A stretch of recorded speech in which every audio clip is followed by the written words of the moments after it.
Hi there, and welcome to my YouTube channel. My name's Richard, and in this video we're going to fly an ILS back to this runway 23. And so let me show you the flight plan. It's right here. So we're going to take off, fly to Ashes, and come back to this secondary initial approach fix, and then fly the ILS in. We really won't be using this for navigation. We'll do all our navigation actually with this, with the VOR, and then from the VOR to the ILS. We're just going to fly out approximately to the Ashes, get close to it, and then turn on the ILS and come on in. Alright, so here we go. We will get everything set. All the checklist items are done, and our we are set to go. No, we're not. I'm gonna turn this. There we go. 3010 was the last reading I heard, and right there we go. Okay, so let's go. I'll release the brakes and add a bit of power. Okay, there we go.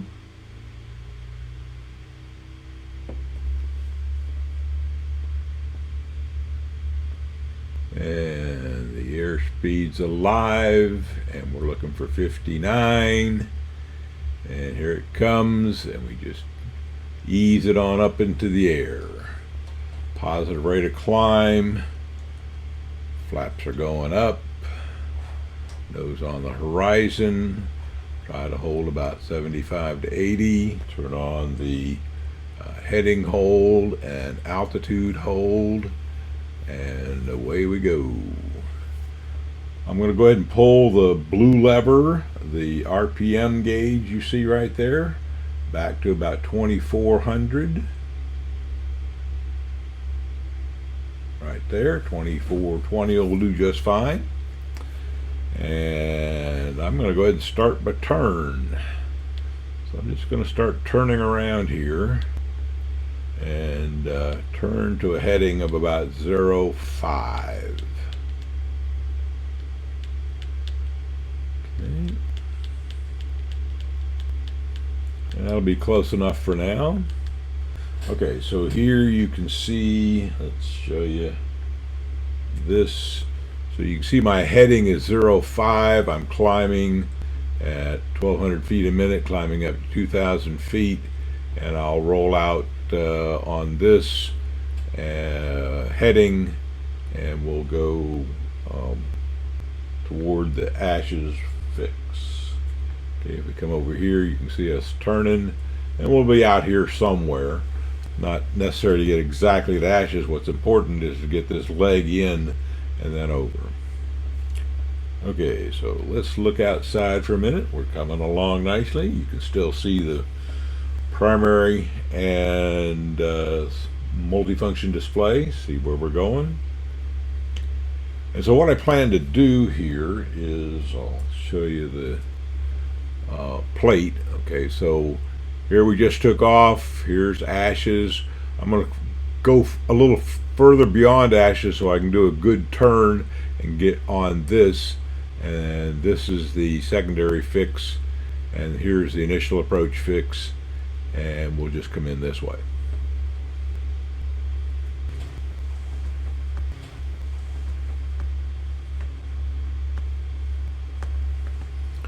Okay, we're starting to level off here, and the RPM can come back just a hair.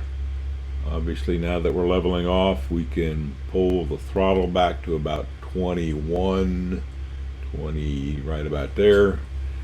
And that'll get us about 115 knots or so, and that'll be fine to get there. So what I'm going to do next is be quiet for a while, and I'm going to speed up the flight over to Ashes by going at high speed inside, speeding up the film, in other words, inside Final Cut Pro, and then I'll start talking again once we get closer to ashes.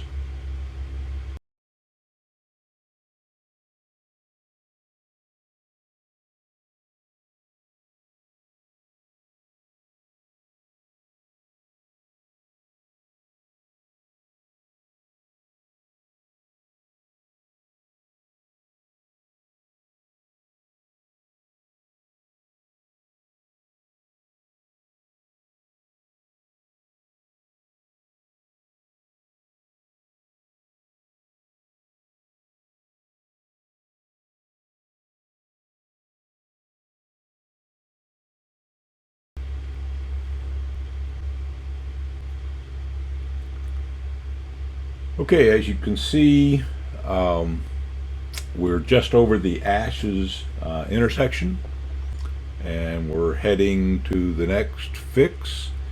And a couple things we got to do. First off, we can start our slowdown, and we'll pull the throttle back to probably 15 inches, right about there. 15 inches should do. We'll get slow to about 90 knots.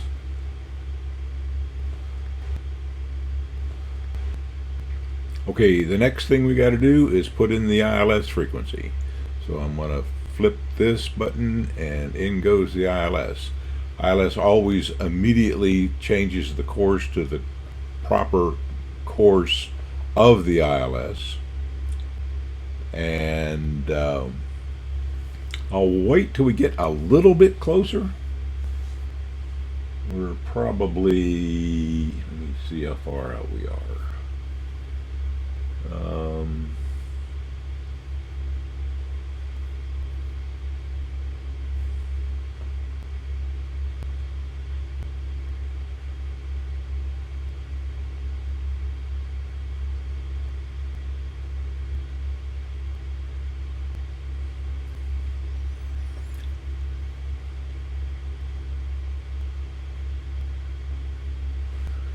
Okay, we got about 2 miles. That's more than enough time.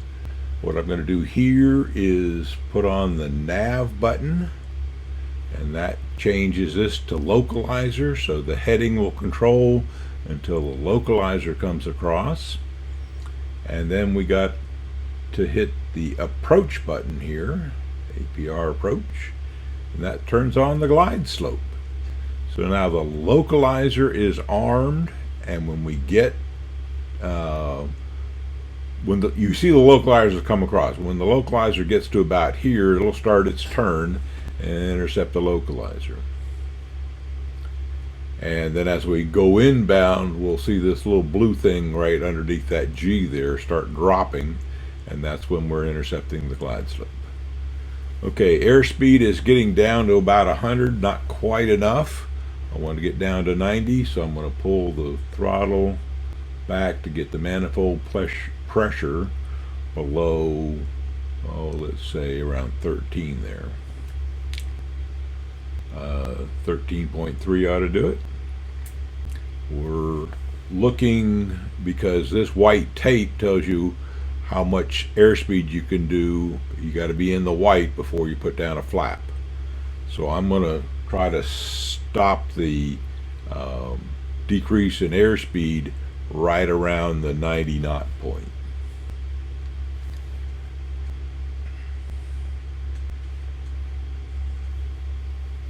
By slowing down here too, the turn radius will be shorter and less likely for the autopilot to intercept the localizer and plow through it.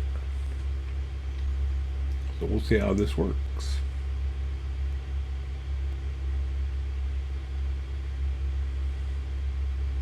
Okay, we're right at the 92 mark. Still coming down to 90 knots.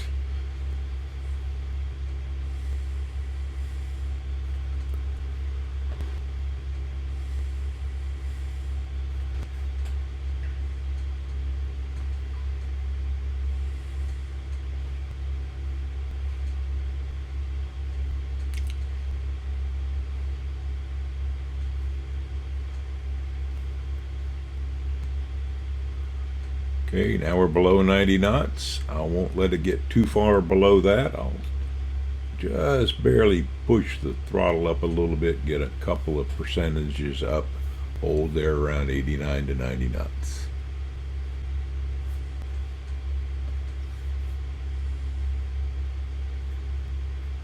And it's going back up too much. I'll pull it back a hair.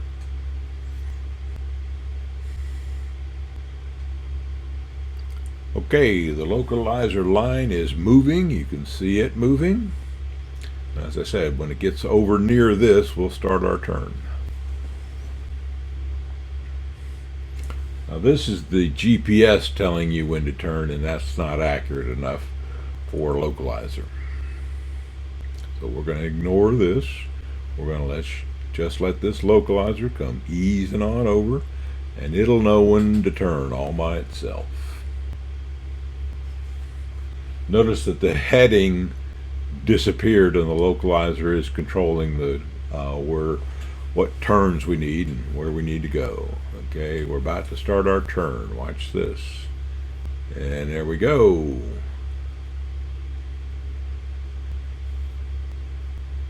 And it really won't matter if we overshoot it a little bit. That's okay. It'll come back to it without a problem. Okay, this down here says we're about 15 miles out, and that's about right.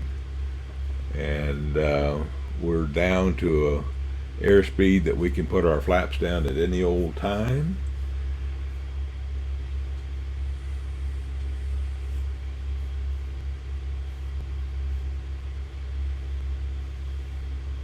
Now the initial approach fix is at 12 miles. Final approach fix is around 7 miles. So between 12 miles and 7 miles, I'll put 2 clicks of flaps in, one at a time, and hold the airspeed I want. Airspeed is steady now at 87. I'll live with that. Localizer is correcting back. The other thing I like to do here, this heading bug is doing nothing, but I'm going to move the heading bug over to the course heading here, because if I ever have to do a missed approach, the easiest thing to do is add your power, because if you do missed approach, you're likely not on autopilot. But the easiest thing to do is hit the heading hold, and away you go straight down the runway for a missed approach.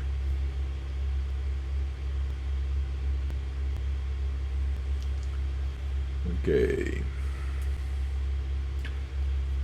I am not certain exactly where this measurement is. I don't believe it's at the end of the runway, but I don't believe it's the same as the VOR DME.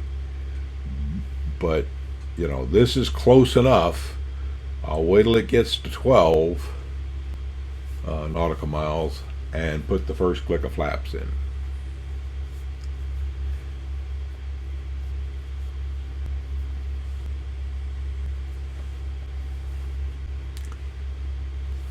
Let's take a peek outside. Do we see a runway? Oh wow, look at the runway out there. Very easy to spot. All lit up like a Christmas tree.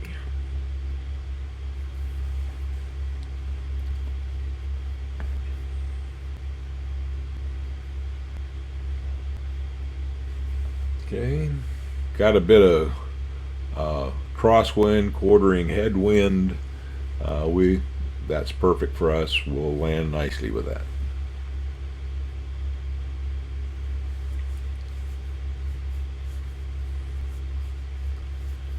I like to do this nice and slow and easy because there's no rush.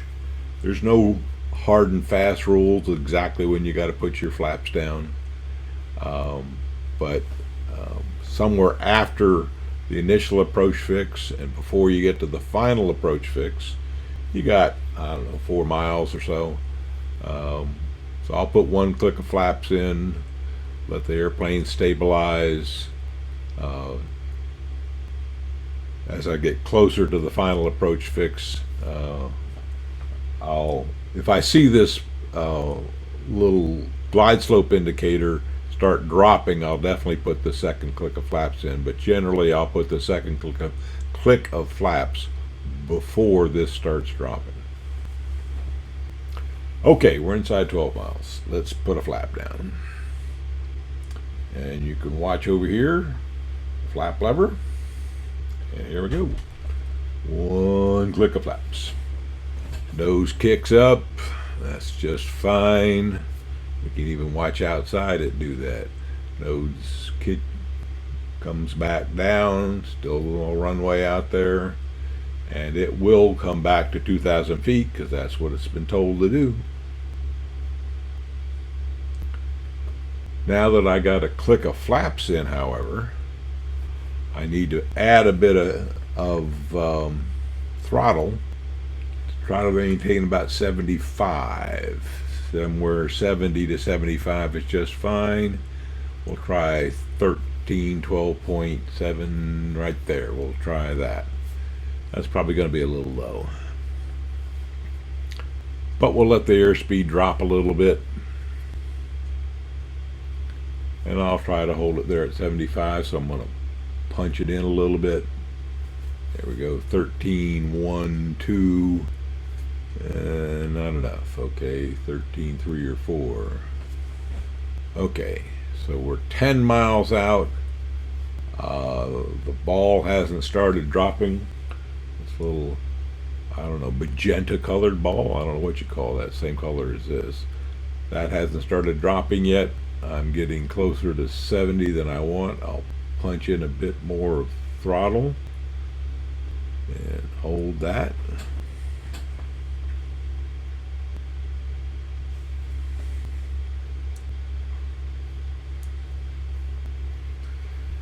Probably less than 10, probably somewhere between 9 and 9.5 miles out on the nautical miles. I'll put in the second click of flaps.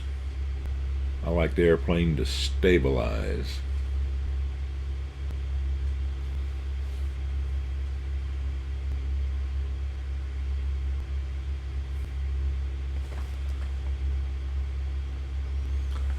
Okay, 9.1. So between ForeFlight, looking at my ForeFlight over here, and this DME, there's about a half a mile difference. ForeFlight's saying right now 9.0, and this is 9.6. There's a half mile difference between the two. That's okay. It's close enough. I tend to believe ForeFlight in these situations. Okay, I'm going to put the second click of flaps down. Here we go. And after we put this in, we're going to add a bit more throttle even right now as it tries to stabilize, because I know I need it.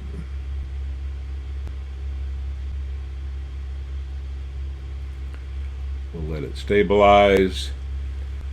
And in this part of the flight, I want 70 to 75, so that 72 is just fine right there if we're stable again. It looks like we are. We'll look out up here. Yep, looks nice and stable. Nice runway out there.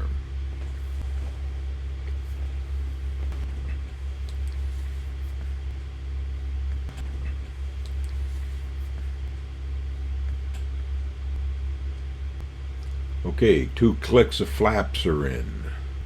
72 airspeed is nice and stable. The ball is dropping. Here it comes. Okay. As that gets down to about here, you'll see this thing start dropping down to about 350, 450 in that range, anywhere from 350 to 500 feet per minute.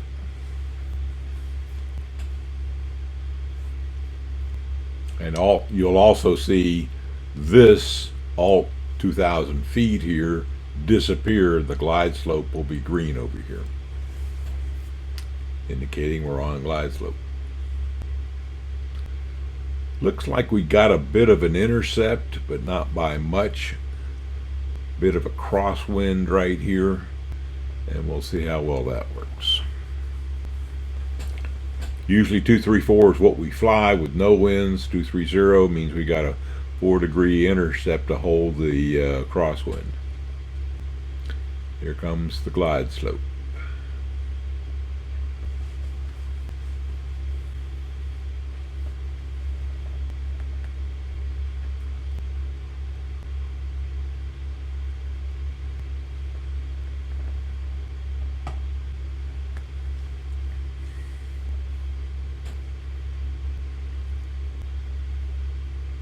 "70 knots is just perfect at this point.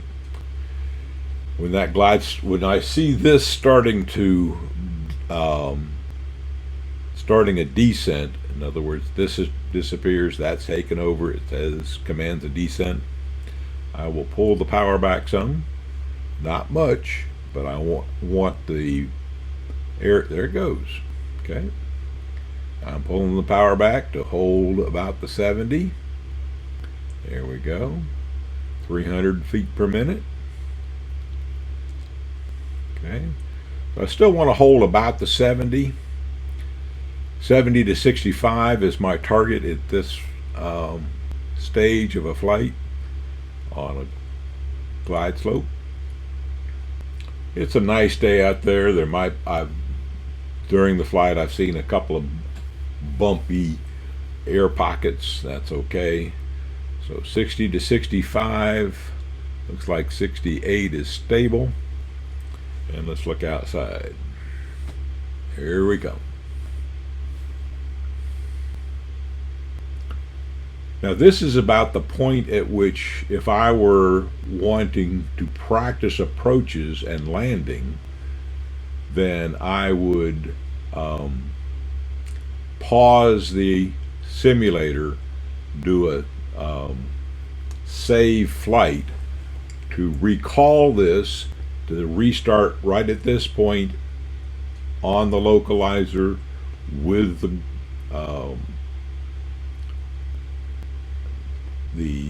everything set just as you see right here. Okay, the autopilot would be on. The throttle may not be where it's supposed to be, but everything else will be when you save a situation and save and loading flights. Okay, airspeed's slowly creeping down, which is just fine with me. I don't want it to get below 65 until I'm about less than a mile. And that looks like it's just going to hold right where it is. ForeFlight will tell me in a couple of minutes or few seconds, I don't know exactly when I have a 2-mile final.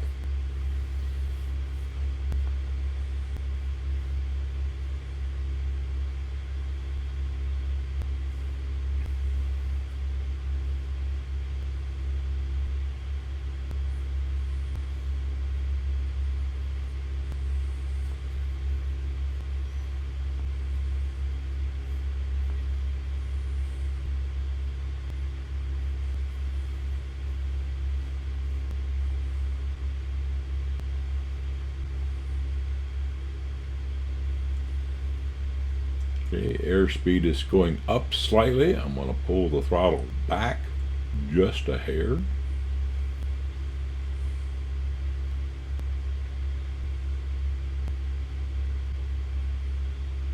Maybe a hair more.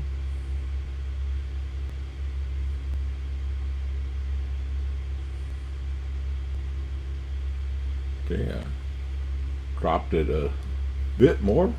We'll get the airspeed down and then put it back up a little bit. So 12.1 on the manifold pressure, getting the airspeed back to something closer to 65.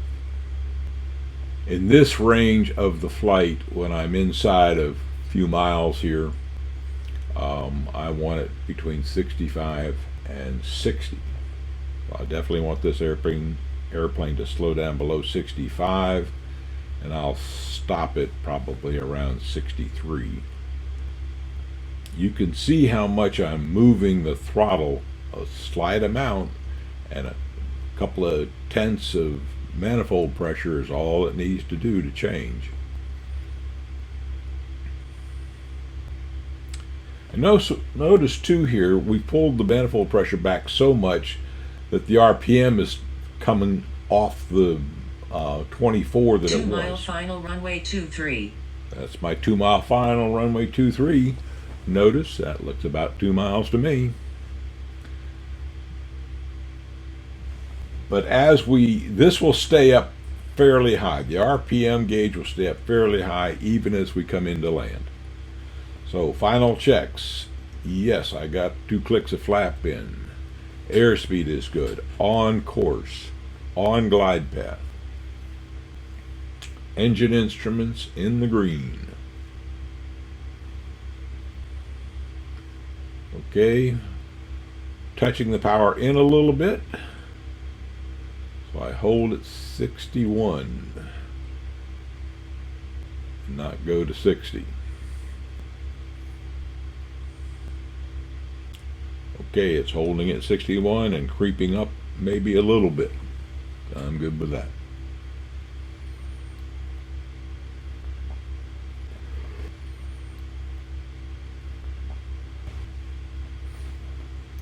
Okay, the landing lights out here, there's a long string of lights and 1 bar in the middle there.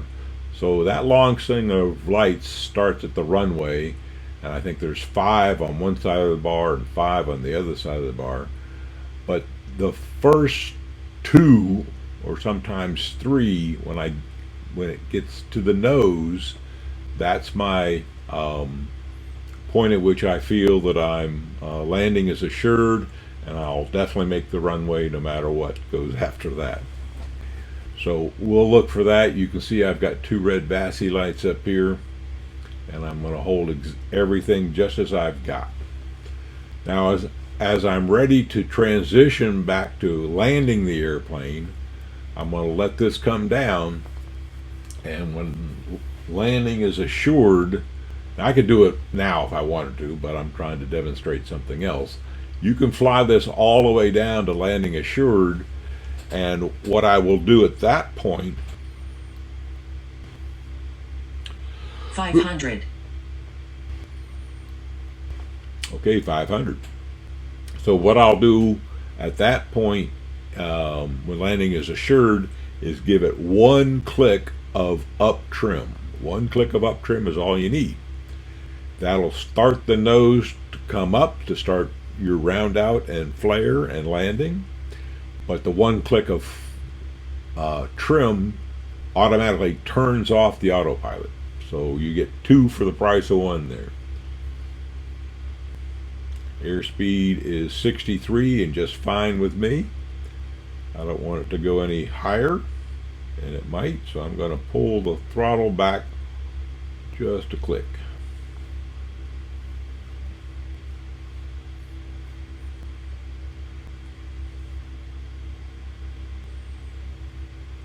You can see the glide slope is adjusting to that little change in throttle.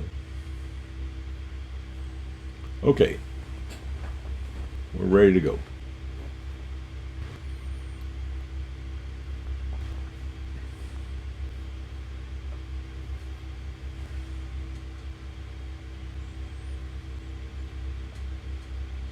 Okay, my hands are on the yoke. The airspeed is perfect. I'm going to wait till I get to that somewhere between the 2nd and 3rd little row of lights down there. To me is landing assured, and we're going to come off of autopilot. Here we go. I want you to watch how I do the round out. Okay, I'm going to take it off of autopilot. There it goes. I'm going to pull the throttle back a little bit, but just I want it above 11. Okay, and I'm gonna land with the manifold pressure at the 11 that it's at. Okay, here we go. Nose up in the air, continually pulling the nose up, letting the airplane settle, get the nose higher in the air, and let it touch down.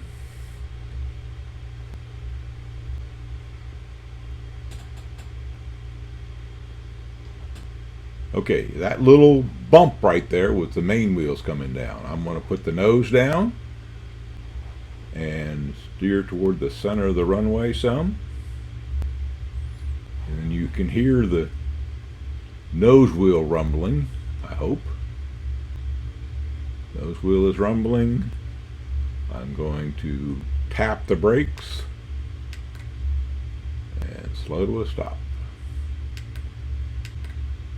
Tap the brakes some more, turning toward the center. Tap the brakes some more. Off, brakes are on. Here comes the turn off. But I'm going to just stop right here on the runway. You've seen me taxi in before. Okay, let's get the nose back here. And we're down. I will come back here, put the flaps up, make sure they're going up fine. 1 click up, 2 clicks up. And from here I taxi in, but I'm not going to. You've seen me taxi enough. So we are on the ground. Very nice approach and a great way to use a autopilot to get close to the runway, turn off the autopilot, and simple flare and land. Thank you for watching. I hope you enjoyed this video. Stay tuned for a lot more videos about the Diamond DA40.